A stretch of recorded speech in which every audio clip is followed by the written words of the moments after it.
안녕하세요. 오늘도 사연 살롱을 찾아주셔서 감사합니다.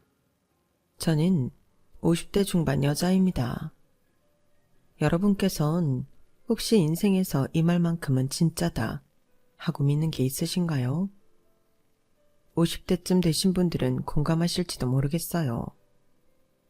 이 나이쯤 되면 사람들마다 저마다 진리라고 생각하는 말을 가슴에 하나씩 품고 살게 된다는 걸요.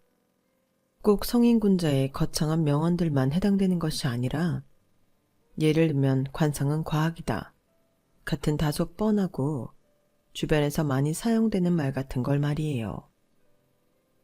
저의 경우에는 그게 사람은 끼리끼리다 라는 말인데요. 어릴 땐 편견을 갖고 싶지 않아 이렇게 흔하게 통용되는 말들을 곧이곧대로 맹신하지 않으려고 정말 많이 노력했지만 살아보니 이 말만큼 제 가슴에 반복되어 새겨지는 말이 없더라고요. 젊은 시절 사회생활할 때도 그랬지만 특히나 이 말을 제 가슴에 새기게 된 계기는 저희 시댁 식구들 덕분이에요.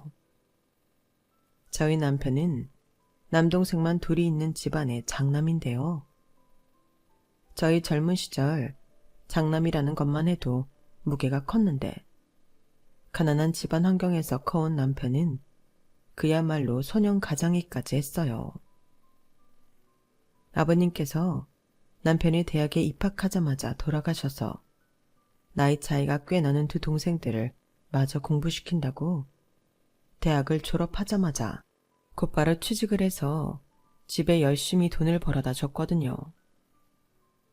다행히 어려운 환경에도 공부를 열심히 했던 남편은 서울대에 입학을 해놓은 상태였고 서울대이다 보니 학비도 많이 부담이 되지 않았고 과외를 해주다 보니 다른 아르바이트에 비하면 벌이가 꽤 돼서 본인 용돈벌이는 본인이 알아서 했고 홀로 남아 일하게 되신 어머님께 용돈도 드렸다고 해요. 제가 남편을 만나고 처음 반하게 된 것도 남편의 이런 생존력 때문이었어요.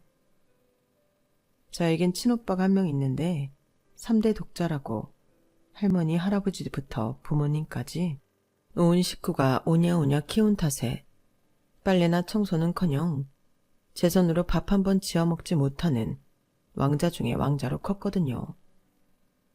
덕분에 다 큰 오빠를 제가 케어해야 하는 상황들이 생기면서 불만이 커져만 갔고 그때가 아무리 여자들이 남자를 내조해야 한다는 사상이 짙었던 시절이라지만 저보다 나이 많은 오빠를 어린 제가 돌봐줘야 한다는 게 참 여러모로 부당하게 느껴졌어요.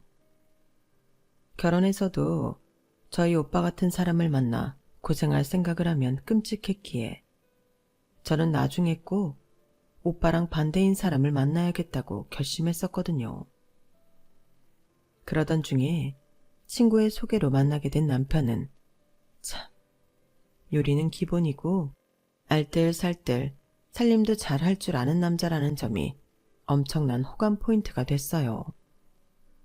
물론 좋은 대학에 직장까지 대기업에 다니고 있었으니 그 점 말고도 좋은 점은 차고 넘겼지만 제가 결정적으로 이 남자와 평생 살아도 되겠다고 결심한 건 바로 이런 점이었어요.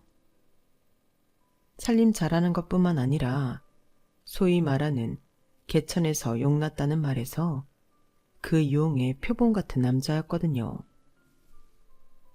저희 집에 비해 좀 많이 가난한 점이 유일한 남편의 흠이었지만 저나 저희 부모님이나 본인이 선택할 수 없는 가정 환경이나 형편보다는 남편 스스로 일궈낸 결과들로 미루어 볼 수 있는 남편의 능력을 높게 봤어요.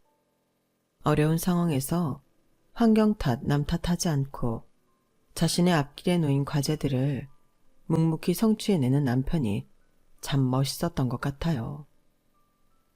이런 남자와 만나 살게 되면 인생의 어떤 풍파가 몰아쳐와도 다 이겨낼 수 있을 것만 같았죠. 그렇게 남편과는 3년의 안정적인 연애 끝에 결혼하게 됐어요. 다만 한 가지, 3년의 연애 동안 제가 깨닫지 못했던 것이 있었어요. 연애할 때야 남편 쪽 집안 환경이 어떻든 저에게 크게 영향을 미치지 못하지만 결혼을 하게 되면 어마어마한 영향을 미칠 것이란 걸 말이에요. 그걸 결혼 준비하는 과정에서 처음 깨달았죠. 저희 집은 부자는 아니었지만 그래도 부족한 거 없이 살았다고 할 수 있는 정도의 형편은 됐어요. 남편 쪽에 비하면 많이 풍족한 편이었죠. 대신 저는 남편에 비해 좋은 직장도 좋은 대학도 나오지는 못했어요. 제가 대학생 시절에는 여성들이 대학에 가는 게 당연했던 때는 아니라서 대학을 나온 것만 해도 대단하다고 할 때였어서 저는 저 나름대로 자부심이 있었지만 시댁에서는 조건적인 측면에서만 보고 저를 반대했어요. 당시 서울대 나온 남자들은 좀 더 부잣집이거나 같은 명문대생 여자를 만나 결혼하는 게 더 흔했던 때라 집안 형편이 조금 더 나은 것 빼고는 그다지 제가 장점이 없다고 생각하셨던 것 같아요. 제 입장에서는 좀 억울했죠. 저희 부모님은 여자가 꼭 좋은 대학교 나올 필요는 없다. 남편 잘 만나 시집 잘 가면 땡이라고 하시던 분들이라 공부 쪽 지원은 다 오빠에게 몰아서 해주셨거든요. 뭐 그렇다고 저희 부모님을 원망할 생각은 없었고 그 당시 남자 형제가 있는 여성분들은 다 겪었을 법한 일이라 크게 서운하진 않았어요. 하지만 그걸 저의 개인적인 하자나 흠으로 여기고 트집 잡는 시댁이 언짢았어요. 아, 넌 정말 꼭 우리 아들이랑 결혼해야겠니? 우리 아들 정도면 더 좋은 조건 여자랑 결혼할 수도 있는데. 얘, 너 옆집 미선 엄마 알지? 미선 엄마 아는 사람 딸이 변호사인데 너랑 소개시켜주고 싶댔거든. 근데 뭐 네가 얘랑 꼭 결혼을 해야겠다 하니 내가 별 수 있나? 좋은 대학 나오고 공부 많이 했으면 뭐해? 여자 보는 눈이 이렇게 형편이 없어서야. 엄마, 지금 뭐 하시는 거예요? 이 사람 앞에서 그런 말씀 좀 하지 마세요. 이거 봐, 이거 봐. 공부만 열심히 하던 순진하고 착한 애가 갑자기 이렇게 여자의 정신이 팔려서는 도대체 어떻게 꼬신 건지 비결을 모르겠다. 엄마, 자꾸 그러면 저 진짜 화낼 거예요. 농담 아니에요. 처음 인사를 간 날 면전에 대고 저를 무시하는 발언에 집에 돌아가는 차 안에서 저도 모르게 눈물이 났어요. 남편은 어쩔 줄 몰라 하며 사과를 했지만 정말로 이 결혼을 해야 하나 의문이 들었어요. 오빠, 나 오빠랑 결혼하지 말까? 그게 무슨 소리야. 엄마가 하신 말 때문에 그래? 그런 건 못 들은 척 한 귀로 듣고 한 귀로 흘려. 우리 엄마 아빠가 아직 너를 제대로 몰라서 그래. 내가 대신 사과할게. 헤어지자는 말만 하지 마. 결혼하면 우리 집 때문에 걱정 없도록 내가 최선을 다할게. 오늘처럼 안 좋은 소리 듣지 않게 잘할게.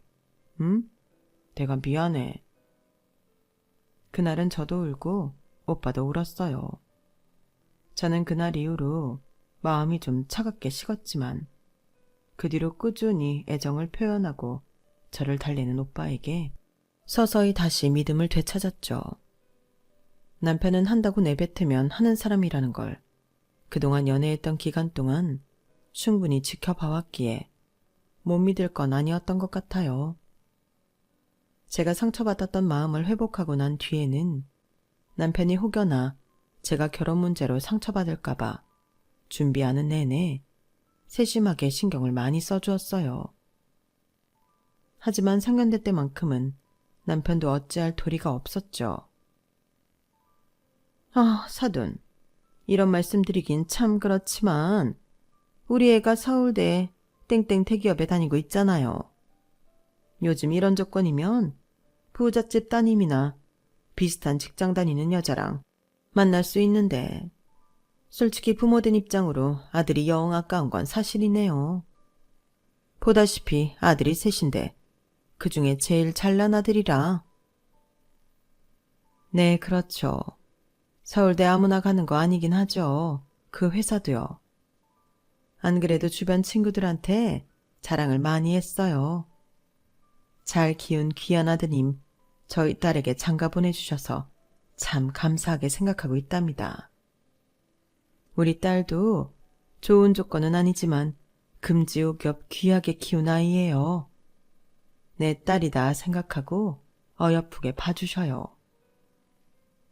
다소 무례한 자기 자식 자랑에도 저희 부모님은 우아하게 대처하셨어요.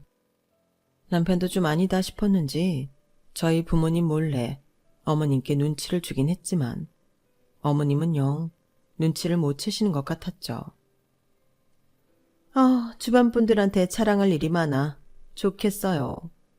집안에 어떤 사람이 들어오느냐가 중요하다는데 이만한 사위는 어디서 보기 힘들죠.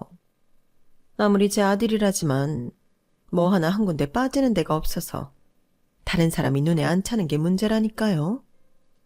그래서 그런데 사돈, 저도 이 잘난 아들 장가 보내는데 좀 주변에 자랑할 만한 게 있어야 하지 않겠어요? 일찍이 남편이랑 사별하고 여자 홀로 아들 셋을 장정처럼 키워내는 게 여간 힘든 일이 아니었거든요. 애들 입에 풀칠하기도 바빴다 보니 우리 터대 장가 가는데도 뭐 해줄 수 있는 게 없더라고요. 그래도 사돈께서는 저희 집보단 형편이 좀 낫지 않으신가요? 금지옥역 귀한 따님 결혼하시는데 둘이 오손도손 살아갈 집 한 채는 해주실 수 있지 않으시던가요? 솔직히 듣고 조금 놀라긴 했어요. 요즘이야 남자가 집을 해오기에는 집값도 너무 많이 올랐고 이런저런 현실적인 문제가 많아 그런 문화가 없어진 추세라지만 저 때만 해도 안 그랬거든요. 남자가 집을 해오면 여자는 혼수를 해오는 게 당연하던 때였어요. 아니나 다를까 저희 부모님도 조금은 당황하신 것 같았어요. 보통은 신랑 쪽에서 집을 해오지 않나요? 저희는 혼수를 생각했는데 저희도 뭐 그러고 싶지만 어디서 얻을래도 돈 주고도 못 얻을 유능한 사위 얻어가시는데 집 한 채 정도는 해주실 수 있지 않나 해서요. 저희도 성의껏 혼수는 준비하도록 할게요. 너무나도 당연하다는 듯 뻔뻔하게 집을 요구하는 시어머니 때문에 상견례 자리는 순식간에 찬물을 끼얹은 듯한 분위기가 됐어요. 사태 파악을 한 남편이 끼어들지 않았더라면 정말 그대로 결혼이 엎어지기 일보 직전이었죠. 엄마, 무슨 그런 얘기를 여기서 해요. 그건 저희가 알아서 상의해보겠다고 말씀드렸잖아요. 어서 식사하세요. 밥 시켰어요. 그래도 저희 부모님의 황당하다는 듯한 표정은 바뀌지 않았지만 어찌저찌 그렇게 식사가 끝났어요. 식사가 끝난 후 집으로 돌아가는 차 안에서는 긴 침묵이 이어졌어요. 저는 다시 한번 이 결혼을 정말 해도 될까? 라는 불안감이 시작됐고 부모님께서는 예상치 못한 제안에 말문이 막히셨던 것 같아요. 엄마, 아빠, 죄송해요. 많이 놀라셨죠? 저도 저렇게 신혼집을 대놓고 요구하실 줄은 상상도 못했는데 부담되실 텐데 괜히 저 때문에 무리 안 하셔도 돼요. 오빠만 해도 큰 부담인데 저까지 엄마 아빠께 큰 부담 드리고 싶지 않아요. 아우, 그게 무슨 소리니? 좀 당황스럽긴 했지만 겨우 그런 걸로 네가 좋다는 사람 쌍침식하고 반대할 생각은 추워도 없어. 그리고 실은 사돈께서 먼저 말씀을 꺼내지 않으셨더라도 그 집 형편 우리가 뻔히 다 아는데 신혼집처럼 부담되는 일을 요구할 생각은 우리도 없었어. 네가 결혼하면 물려주려고 했던 집 한 채도 있었고. 네? 정말요? 그래, 우리가 이 나이까지 이렇게 돈 걱정 없이 사는 이유가 괜히 있는 줄 알아? 네 오빠란 녀석이 재산을 그렇게 말아먹었어도 너한테 줄 재산 정도는 따로 챙겨놨어. 우리가 딸이라고 막내라고 너한테는 첫째보다는 아무래도 지원이 덜했잖니. 너는 우리가 모르는 줄 알았겠지만 우린 다 속으로 계산하고 있었단다. 네 오빠에 비해 많은 건 못해줘도 널 서운하게 하진 않을 거야. 겨우 집안 형편 차이로 네가 좋아하는 사람 포기하지 말어. 젊었을 땐 아무래도 이래저래 조건이 눈에 먼저 들어오긴 한다만 정말 나중에 나이 들어서는 그래도 날 소중하게 여겨주는 사람이 최고더라. 지금 네 신랑도 그렇잖니. 남자는 제 앞길 잘 가릴 줄 아는 똑똑하고 다정한 남자가 최고야. 이런 남자 놓치지 말고 꼭 잡아라. 하지만 시어머니 쪽이 너무 아들에 대한 자부심이 강하신 것 같아서 그게 마음에 조금 걸려요, 엄마. 그래, 나도 그게 좀 신경 쓰이긴 한다마는 저보다 더 경우 없는 시어머니도 많은데 시어머니 하나만 보고 모르기엔 사위가 아깝긴 한 것 같아서. 물론 사돈께서 너를 함부로 대한다면 우리도 가만히 있지 않을 생각이긴 하다만 네 생각이 가장 중요한 것 같구나. 네, 엄마. 그렇게 말씀해 주시니까 너무 든든해요. 조금 생각해 볼 시간이 필요할 것 같아요. 부모님께서 불같이 화를 내실 줄 알았는데 오히려 든든한 제 편이 되어주는 모습에 불편했던 마음이 스르르 녹더라고요. 그래도 여전히 시어머니에 대한 찜찜함은 남아있었기에 기분은 썩 좋지 않았어요. 하지만 언제나 그랬듯 눈치 빠른 예랑이 식사 자리를 마무리한 지 얼마 안 돼요. 저를 찾아 집 앞까지 왔더라고요. 예진아, 정말 미안해. 우리 엄마가 너무 무례했지? 안 그래도 방금 엄마하고 싸우고 오는 길이야. 너하고 셋만 있었다면 내가 그 자리에서 중단시켰을 텐데 너희 부모님까지 있으니까 도저히 그럴 수가 없었어. 오빠 마음 이해해. 오빠 잘못은 아닌걸. 너 설마 또 마음 흔들리는 거야? 흔들리냐고 물은 건 본인이면서 묻는 목소리가 떨리고 있더라고요. 자세히 보니 오는 내내 울음을 참았던 건지 눈가가 새빨개져 있었어요. 나중에 안 거지만 남편은 그 상견례 때문에 영영 저를 놓쳐버리는 줄 알았다고 하더라고요. 하지만 그러기엔 부모님 말대로 남편은 그대로 놓치기엔 너무 아까운 사람이었어요. 정말 어머님 한 분만 빼면 제가 꿈꾸던 완벽에 가까운 남편감이었거든요. 게다가 저 때문에 불안해하는 모습을 보니 마음이 금방 다시 약해지더라고요. 갈 때 같다고 누군가는 욕할지도 모르겠지만 그만큼 저는 당시 남편을 너무 사랑했어요. 물론 지금도 마찬가지지만요. 오빠에 대한 마음이 흔들리는 게 아니야. 어머님의 태도 때문에 놀랐던 거지. 맞아.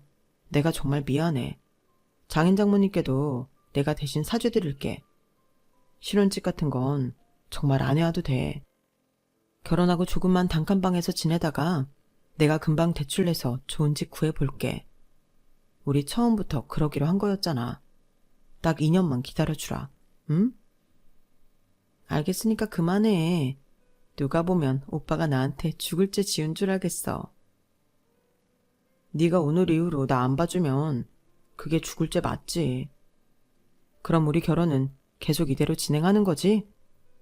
장인 장모님은 놀라셨을 텐데 별 말씀 없으셔? 다행히. 우리 엄마 아빠 오빠가 꽤 마음에 드셨나 봐. 우리 쪽에서 부담이 아예 없는 건 절대 아니지만 집은 원래 내가 결혼하면 해줄 생각이셨대. 정말이야? 그렇게까지 안 하셔도 되는데 처가에 뭘 바라본 적은 정말 한 번도 없어. 그래도 집 없이 시작하는 것보다는 정말 큰 도움이잖아. 나도 오빠에 비하면 경제적인 지원은 덜 받았는데 부모님께서 그렇게 말씀해 주셔서 너무 기뻤어. 그러게 내가 너무 부끄럽다. 장인 장모님 정말 좋으신 분들 같아. 내가 결혼하면 정말 잘할게. 그러니까 나와의 결혼을 다시 생각하는 일만은 하지 말아줘. 그렇게 우여곡절 끝에 저희는 결국 다시 결혼을 원래대로 진행하게 됐어요. 남편은 결혼 준비 내내 시어머니와 제가 부딪힐 일 없게끔 중간딸이 역할을 참 잘해줬어요.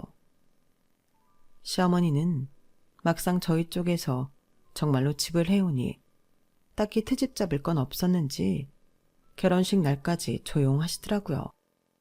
아니, 오히려 집을 해오니 태도가 조금 달라져서는 제게 정말 잘해주셨어요. 내가 전에 너무 말을 심하게 했지? 미안해. 내가 혈혈단신으로 키운 장남이라 그런가. 얘한테는 유독 애착이 커서. 그리고 다른 아들놈들에 비해 얘가 원체 잘났잖니. 내 유일한 자랑거리라 나도 모르게 심술이 좀 난 모양이야. 애 아빠랑 사별하고는 의지를 많이 했던 아들이라 애틋해서 그런 거니 네가 조금 이해를 해줬으면 좋겠다. 결혼 뒤에는 저를 따로 불러내어 밥을 사주시면서 이렇게까지 진심 어린 사과를 하시더라고요. 보통 그 연세쯤 되면 남한테 자신의 잘못을 인정하는 것도 사과하는 것도 참 어려운데 당신보다 한참 어린 며느리를 불러 그렇게 뉘우치듯 사과를 하시니 제가 안 받아들일 이유는 전혀 없었어요. 아니에요, 어머님. 어머님 심정도 충분히 이해는 해요. 그런데 머리로는 이해가 되어도 어떤 말들은 가슴에 상처가 남더라고요. 저희 서로 상처 주지 말고 새로운 가족으로 행복하게 살아요, 어머님. 저도 잘할게요. 그래, 마음 따뜻한 며느리를 들인 것 같아서 기쁘구나. 내가 아들만 셋이라 딸 하나 가져보고 싶다는 생각이 있었는데 이렇게 갖게 되네. 잘 지내보자, 며느라. 그 뒤로는 시어머니와는 이렇다 할 트러블은 없었던 것 같아요. 사람이 어떻게 이렇게까지 평온해질 수 있는지 의문일 정도로요. 정말 제가 결혼 전에 만났던 사람이 맞나 싶을 정도로 제게 상냥하게 대해주셨어요. 보통은 시댁이 결혼하면 더 심해지던데 너희 시어머니는 안 그런다니까 다행이네. 그러게, 이제 정말 가족이라고 생각하셔서 그런 건가? 안 괴롭힌다니까 다행이긴 한데 난 정말 이게 다행이기만 한 건지 모르겠다. 왜? 딱 보면 몰라? 니네 쪽에서 집회 가니까 싹 돌변한 거잖아. 어라? 보기보단 좀 있는 집이었네? 하고 자기 아들에 비해 조건이 후달린다 생각했는데 니네 신혼집 봐라. 서울 중심부의 역세권. 딱 봐도 비싼 동네에 떡하니 아파트 한 채를 해줬으니 전혀 딸리지 않다는 걸 입증했잖아. 그 집은 물려받을 재산 한 푼 없다며. 그러니 아파트 보고 눈이 돌아간 거라고밖에 설명 못하지 않아? 솔직히 나도 그렇게 생각하긴 했어. 그래서 아직 100% 마음이 놓이는 건 아니야. 그렇게 돈만 보고 태도 바뀌는 사람을 제일 경계해야 돼. 너도 혹시 모르니까 마음의 준비 단단하게 해둬. 주변에 제 시어머니에 대해 알고 있던 친구들도 시어머니의 뒤바뀐 태도에 다들 신기해하면서도 동시에 염려했어요. 하지만 결혼한 지 1년 동안은 정말로 어머님께서 별다른 기색이 없으셔서 남편과 마냥 행복하기만 한 신혼생활을 보냈어요. 마음속으로는 내심 어머님을 경계하긴 했지만 시간이 흐르니 경계심조차 흐려지더라고요. 오히려 저에게 꾸준히 잘 대해주시는 어머님께 없던 애정이 붙기 시작했죠. 그런데 그 평화롭던 관계가 살짝 삐끗하기 시작한 건 작은 도련님이 결혼을 하면서부터였어요. 얘들아, 형준이 결혼한다는데 한 1년 정도만 니네 집 방한칸 내줄 수 없겠니? 네? 지금 작은 도련님 부부랑 1년 동안 저희 집에서 같이 살란 말씀이세요? 형준이 아내 될 여자가 집에 재산이고 뭐고 아무것도 없단다. 결혼하면 둘이 모아서 어떻게든 살아보겠다는데 솔직히 알잖니. 결혼 전에 돈 한 푼 안 모아놨던 애들이 어떻게 살긴 뭘 어떻게 살아. 그렇다고 반지하 단칸방에서 시작하겠다는 걸 부모 된 사람으로서 포기만 할 수도 없고, 너희가 한 1년만 같이 살면서 도와주면 돈도 금방 모이고 좋을 것 같아서. 아직 너네는 아이도 없고 방은 3개나 되잖니. 어차피 한 방은 손님방으로만 쓸 거 숙박 빌려줬다 생각하고 좀 쓰면 안 되겠니? 어머님 말씀대로 저희 집에는 손님방으로 둔 공간이 하나 있었어요. 나중에 아이가 태어나면 아이 방으로 꾸미기 위해 미리 비워둔 공간이었죠. 어머님, 거기는 말이 손님방이지 아이 생기면 아이 방으로 줄 공간이에요. 이렇게 대뜸 작은 도련님네랑 같이 살라고 하시면 저희도 너무 곤란해요. 세상에 어떤 부부가 신혼 때 동생 부부랑 같이 동거를 해요. 다른 부탁은 다 들어드려도 이건 좀 아닌 것 같아요. 차라리 어머님 집에서 둘째 도련님이랑 넷이서 사시는 게 더 편하실 것 같은데요. 나도 당연히 그러고야 싶지. 그런데 우리 집이 좀 좁고 낡았어. 니네 집은 서울 중심부에 있는 신축 아파트잖니. 평수도 훨씬 넓고, 게다가 그 며느리란 애가 벌써부터 시부모 모시고 살라 하면 좋아하겠어? 도망이나 안 치면 다행이지. 저도 작은 도련님네 데리고 살라고 하시면 도망치고 싶을 것 같아요, 어머님. 괜히 여기서 알겠다고 했다가 일 커지는 거 싫어서 말씀드리는 거예요. 저는 남편 말고는 다른 가족분들이랑 함께 같이 살 생각은 절대 없어요. 시댁뿐 아니라 친정 식구들이라도요. 어머님은 제 보기 드문 단호한 모습에 조금 놀라셨는지 그 뒤로는 더 이상 요구하지 않으셨어요. 그 말 같지도 않은 요구를 듣고 나니 역시 사람이 쉽게 변하지 않는구나 라는 생각이 들면서 기가 막히더라고요. 손님방으로 딱 하나 비워놓은 방을 본인 막내 아들 부부 들어가서 살게 할 생각을 했다는 것도 너무 어이가 없었어요. 남편은 이 일을 모르는 것 같았지만 굳이 말하진 않았어요. 어차피 제 선에서 깔끔하고 확실하게 거절 못 박은 상태였으니 일을 더 키우고 싶지 않았거든요. 남편이 알게 되면 분명히 노발대발할 일이었으니까요. 그런데 막내 도련님은 이 일을 알고 계실지 문득 궁금하더라고요. 도대체 이런 말도 안 되는 아이디어가 정말 어머님 머릿속에서만 나온 건지 궁금했거든요. 그래도 설마 작은 도련님을 의심했던 건 아니었고 염치가 있다면 놀라면서 제게 사과하겠지 싶었어요. 어머님이야 그렇다 쳐도 작은 도련님한테라도 사과를 받고 확실하게 해두고 싶은 기분이 들었거든요.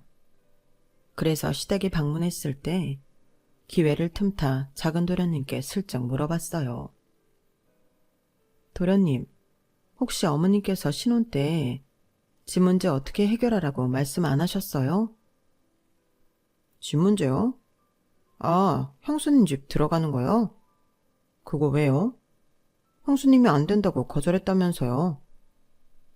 너무나도 당연하다는 듯 이야기하는 모습에 조금 기가 막히더라고요. 아, 알고 계셨구나. 그건 누구 생각이에요? 어머님 생각? 그게 왜 중요하죠? 형수님이 그걸 거절했다는 게 중요한 거죠. 솔직히 전 그거 듣고 형수님한테 살짝 실망하긴 했네요. 제가 뭐 형수님한테 축의를 많이 해달라고 했나? 집을 해달라 했나? 저번에 놀러 갔을 때 안 쓰는 방 하나 있길래 빌려달라고 한 건데 완전 공짜로 쓸 생각도 없었어요. 얼마 정도 용돈벌이는 되게끔 챙겨드리려고 했다고요. 근데 사람을 웬 거지근성 있는 사람 마냥 만들어놨던데 아무리 없는 형편이라도 저희도 자존심은 다 있거든요. 거절하셨으면 거절하신 거지. 구질구질하게 그건 또 왜 물어보세요? 거지근성 있는 사람으로 만들다뇨. 그런 게 아니라 너무 터무니없는 부탁이잖아요. 아, 됐어요.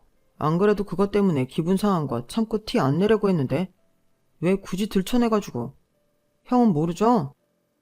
네. 그럼 그냥 이건 서로 없던 일로 하죠. 형 앞에서 티내지 말고요. 작은 도련님은 제 할 말만 하고는 휙 가버리더라고요.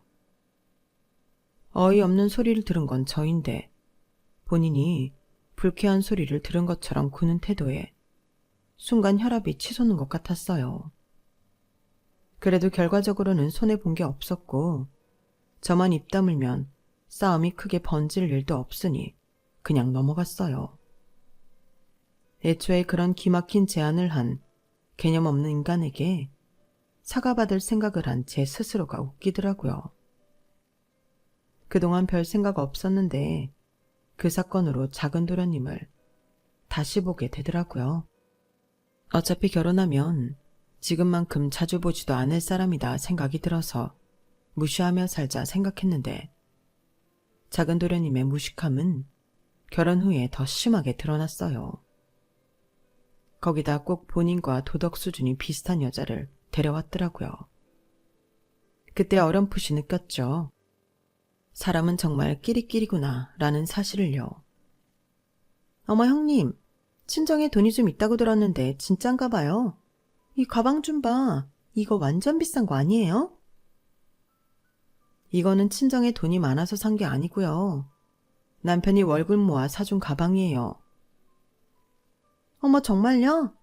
하긴 아주버님이 워낙 좋은 회사 다니시니까. 이런 가방 하나쯤은 달에 몇 개씩도 사주실 수 있겠다. 그쵸? 남편이 좋은 회사 다니는 건 맞는데 직급이 직급인지라 그렇게까지 잘 버는 건 아니에요. 달에 몇 개씩 사주면 나도 참 좋겠네. 아, 그래요? 아니, 저번에 보니까 어머님 들고 다니는 가방이 너무 낡은 거예요. 저희도 형편이 좀 괜찮으면 어머님한테 좋은 가방 하나 사드릴 텐데 그러질 못해서 항상 마음 아프게 생각하고 있었거든요. 아이고, 내 생각하는 건 작은 며느리밖에 없네. 얘가 능력은 없어도 이렇게 시애미를 생각하는 마음이 깊어요. 내가 이래서 얘네 허락한 거라니까? 갑자기 제가 가방을 사드려야 할 것만 같은 분위기에 어안이 벙벙 하더라고요. 동서는 이런 식으로 상황을 본인이 원하는 대로 몰아가는 화법을 자주 썼어요. 이때 이 상황은 다시 생각만 해도 정말 짜증이 나네요. 저희도 형편이 그렇게 좋다고는 할 순 없지만 다음에 어머님 좋은 가방 하나 꼭 사드릴게요. 그래요, 그래요. 형님이 드는 가방 같은 걸로요. 우리 어머님도 좋은 가방 드셔야 하는 연세인데 제가 다 속상해요, 어머님. 아, 내가 며느리 복은 있네. 이렇게 싹싹하고 애교 많은 며느리가 다 들어오고. 정말 너는 내 딸 같아. 짜증은 났지만 안 그래도 남편과 최근에 어머님이 드시는 낡은 가방 얘기를 했던 적이 있어서 안 그래도 한번 나를 잡아 바꿔드리려고 했었어요. 동서가 중간에서 저런 식으로 구는 바람에 갑자기 사드리고 싶은 마음이 쏙 들어가긴 했지만 그렇다고 정말로 외면할 수도 없었죠. 아무리 미워도 남편의 하나뿐인 부모님이기도 했고 저희가 아니면 아무도 나서서 가방을 사드리지 않을 것 같았거든요. 저희 집 빼곤 다들 형편이 변변치 않을 뿐더러 작은 도련님과 동서는 늘 말로만 효도를 했어요. 더 어이없는 건 그게 어머님께 먹혀들었다는 거였어요.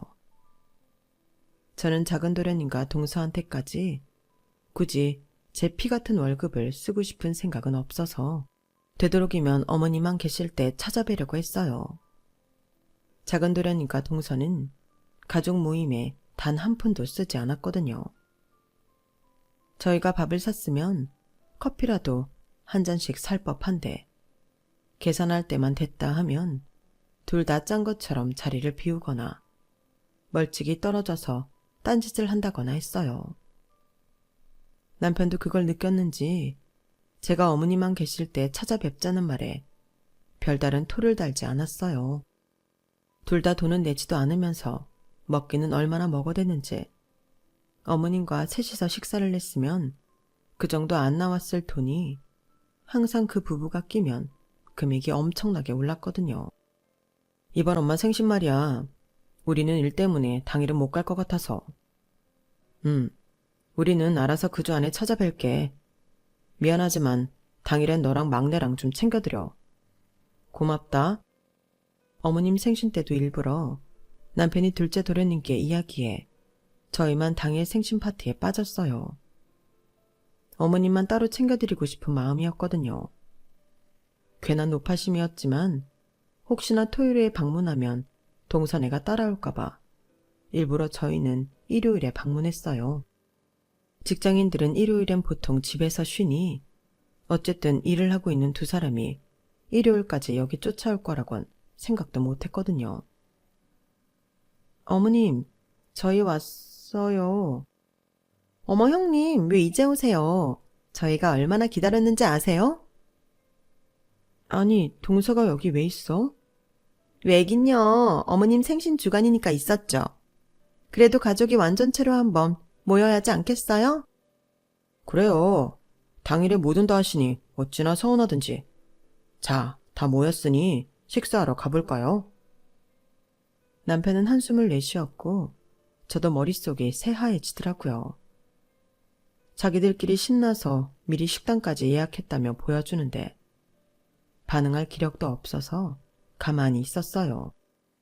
여기가 이 근방에서 제일 맛있는 해산물집이래요.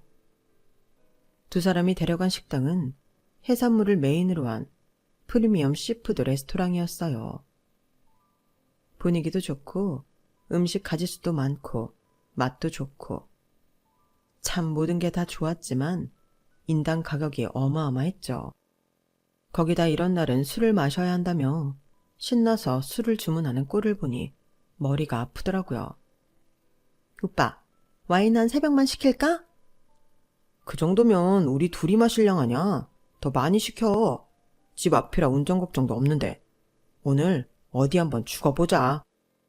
그래. 다 먹고 치즈도 시키자. 둘이 신나 죽는데 도대체 누구 생일인지 모르겠더라고요. 그나마 두 사람이 즐거워하니 어머님 기분이 좋아 보이셔서 다행이라고 해야 할까요? 저희 부부는 저희 부부대로 어떻게든 저 둘을 피해서 나를 잡은 건데 저희가 올 줄은 어떻게 알고 거기서 딱 기다리고 있었는지 소름이 돋더라고요. 그렇게 불편한 식사가 시작됐어요. 둘은 뭐가 그렇게 신나는지 낄낄대면서 술을 부어라 마셔라 하더라고요. 둘 다 꽐라가 돼서는 텐션이 올라가는 게 꼴보기 싫어 화장실로 도망을 나왔어요. 손을 씻고 헝클어진 머리를 정리하고 있는데 화장실 밖에서 만취한 두 사람의 목소리가 들리더라고요. 아, 여보, 오늘도 성공? 아, 요즘 형님이 눈치를 챈 건지 영 돈을 안 쓰려고 해서 얄미웠는데 속이 다 시원하다. 그니까 우리 슬금슬금 피해 다니는 것 같아. 엄마 집에서 하루 자길 잘했다. 참나, 우리가 가족으로 연결이 돼 있는데 피한다고 상책인가? 뭐 연이 피한다고 피해져? 암튼 형님도 보면 헛똑똑이라니까. 그깟 밥 좀 사고 말지. 하여간 있는 사람들이 더해.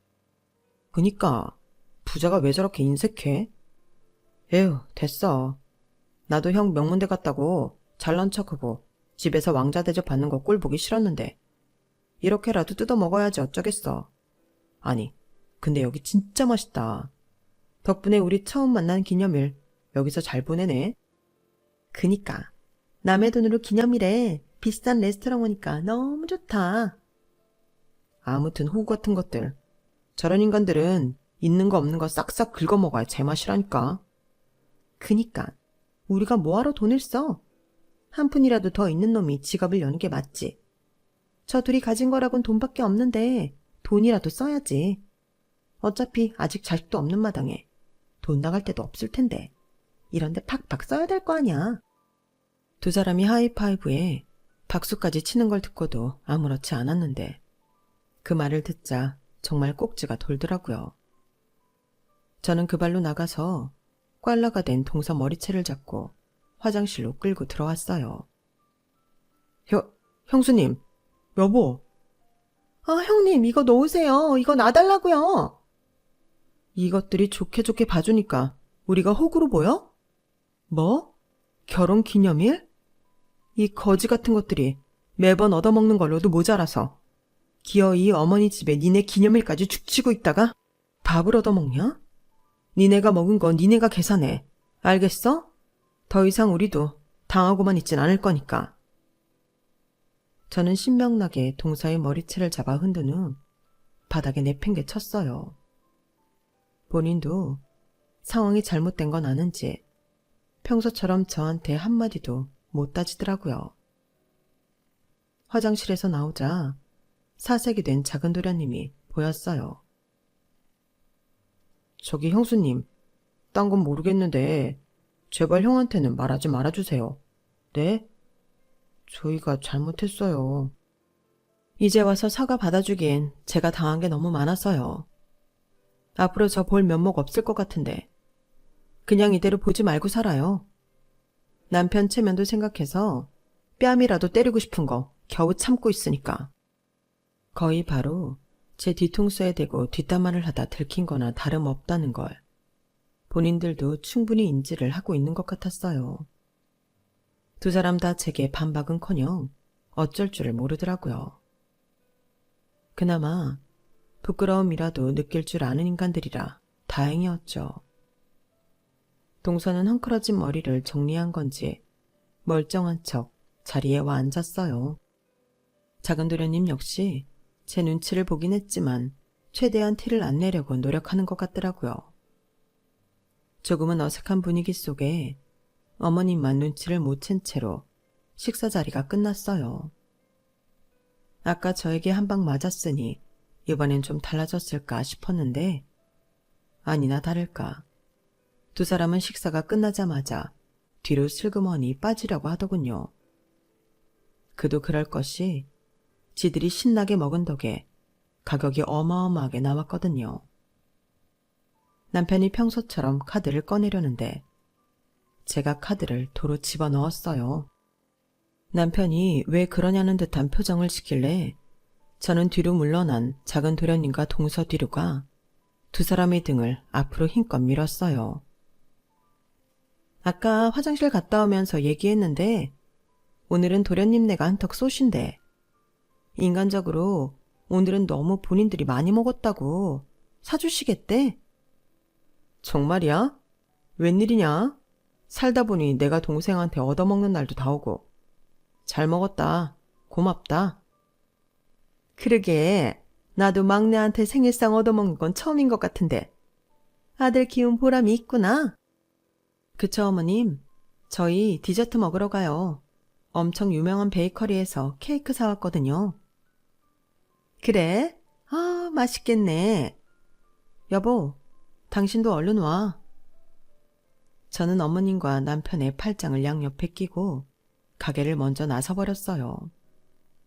멍하니 남은 두 사람이 유리문을 통해 보이더라고요. 저는 두 사람을 향해 씩 웃어줬죠. 그날 음식 가격만 80만 원 넘게 나와서 아마 정말 제대로 식겁을 했을 거예요.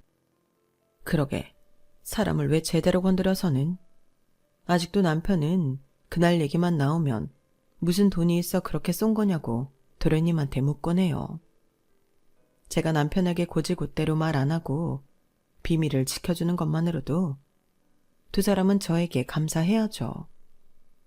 그 추악한 본성을 들키기 싫다면 앞으로 쭉 이렇게 얌전하게 지낼 것 같네요. 같이 가난하고 어려운 환경에 컸어도 저희 남편은 전혀 저러질 않는데 어떻게 도련님과 동서는 저렇게 똑같이 굴까? 저런 걸 보면 정말 끼리끼리고 운명이라는 게 있는 걸까 싶더라고요. 이런 걸 보면 좋은 사람을 만나고 싶으면 본인부터 좋은 사람이 되라는 소리가 괜히 있는 게 아닌가 봐요. 저 두 사람은 본인들 심보가 얼마나 못됐고 어디서부터 어디까지 잘못됐는지 서로 알려주지도 못할 테니까요. 제 이야기는 여기까지예요. 들어주셔서 고맙습니다. 행복하세요. 여러분, 사연 댓글에 응원과 현명한 조언 부탁드려요. 좋아요와 구독은 저에게 큰 힘이 됩니다. 오늘도 좋은 일 가득하세요.